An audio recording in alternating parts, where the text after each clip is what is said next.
Orateur inscrit de la discussion générale, je rappelle que seul l'orateur a la parole et je vous remercie de ne pas l'interrompre. Monsieur Régis Juanico pour le groupe socialiste, républicain et citoyen. Merci Madame la Présidente, Monsieur le Ministre, Monsieur le rapporteur, Mesdames et Messieurs les députés, chers collègues. Nous sommes tous d'accord sur ces bancs pour dire que nous ne confondons pas le hooliganisme, qui est le fait d'une minorité d'individus violents, et le supporterisme, qui est festif, qui est populaire, qui est pacifique, et qui ne doit pas disparaître de nos stades, mais au contraire être conforté, car nous ne voulons pas de stades aseptisés. En cela, la proposition de loi de lutte contre le hooliganisme de notre collègue Guillaume Larrivé mérite, comme il en a convenu, d'être complétée dans son titre et son contenu, rééquilibré, comme l'a dit le ministre tout à l'heure, par des mesures renforçant le dialogue avec les associations de supporters organisés. C'est le sens des amendements que nous avons déposés avec François de Rugy et qui sont issus, vous l'avez rappelé, de la proposition de loi sur laquelle nous avions travaillé il y a quelques mois.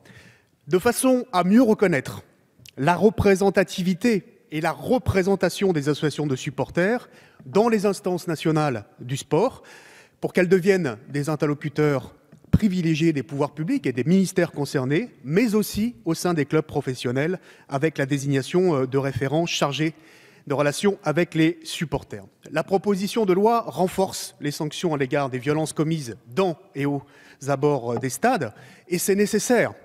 Nous ne devons pas nier les phénomènes aujourd'hui de violence qui empoisonnent régulièrement certaines rencontres sportives, essentiellement des matchs de football, il faut bien le reconnaître. Sur 367 interdictions administratives de stade l'an dernier, seules 6 concernent 2 autres disciplines, le basket et le rugby, même si, je veux le dire, au regard des 30 000 matchs de football organisés chaque week-end dans notre pays, les actes de violence ne concernent qu'un petit nombre de matchs. Et cela aussi permet de relativiser le nombre d'interdictions de déplacement de supporters ces derniers mois. Il y en a eu quelques dizaines, même si je sais qu'elles sont mal vécues et fortement pénalisantes pour les supporters concernés. Je veux citer 2 exemples rapidement de violences inacceptables, des violences récentes que vous avez tous en tête. Premier exemple, à l'occasion du dernier derby à Lyon, entre l'OL et la SSE, vous savez qu'il y a eu 9 blessés, dont un stadier lyonnais qui a été grièvement blessé, en croyant ramasser un fumigène, et en fait il s'agissait d'un engin explosif, il a perdu l'usage de sa main, mais lors de cette soirée aussi, Georges Beretta, un ancien joueur de la SSE, a failli être lynché à la sortie du stade en repartant dans son véhicule.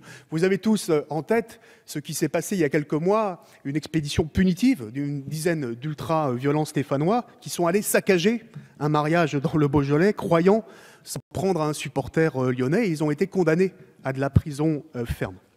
J'ajoute que les rencontres classées à risque du championnat de Ligue 1 et de Ligue 2 de football sont fortement consommatrices de moyens humains, CRS, gendarmes mobiles, parfois hélicoptères, souvent plusieurs centaines de forces de l'ordre, parfois 500 à 600 policiers ou gendarmes mobilisés. Vous pouvez constater le coût financier que ça représente à la fois pour les clubs et pour l'État, alors que ces moyens pourraient être consacrés plus utilement à la sécurité de nos concitoyens, a fortiori dans un contexte d'état d'urgence où la priorité des forces de l'ordre est la protection de nos concitoyens face à la menace terroriste. Donc le climat dans et autour des stades de foot doit être un climat paisible, ce qui n'empêche pas, et le ministre l'a rappelé, la fête. Je suis entièrement d'accord avec l'article 2 qui renforce les mesures d'interdiction administrative de stade. C'est des mesures qui ont prouvé leur efficacité. L'article 1 a été réécrit en commission des lois. Il va permettre aux organisateurs de manifestations sportives de refuser la vente de billets ou l'accès au stade aux personnes portant atteinte aux dispositions prises par les organisateurs pour le bon déroulement et la sécurité des manifestations sportives. Cet article répond à une logique. Les organisateurs de manifestations sportives sont responsables de la sécurité au sein des stades. Il faut qu'ils aient les moyens de l'assurer de façon effective, cette responsabilité, même si c'est une co-responsabilité. Des progrès ont été réalisés dans ce sens. Le ministre a pu le constater le 22 novembre dernier en venant visiter le PC sécurité du stade Geoffroy Guichard lors de la rencontre à SSE-OM. Il a vu la coordination des services de la police nationale, de la police municipale, des gendarmes, des stadiers et des moyens de vidéosurveillance qui étaient mis en œuvre. Je crois qu'on fait des progrès de ce point de vue-là. Je voudrais quand même que vous puissiez lever un certain nombre de craintes et d'inquiétudes sur l'article 1.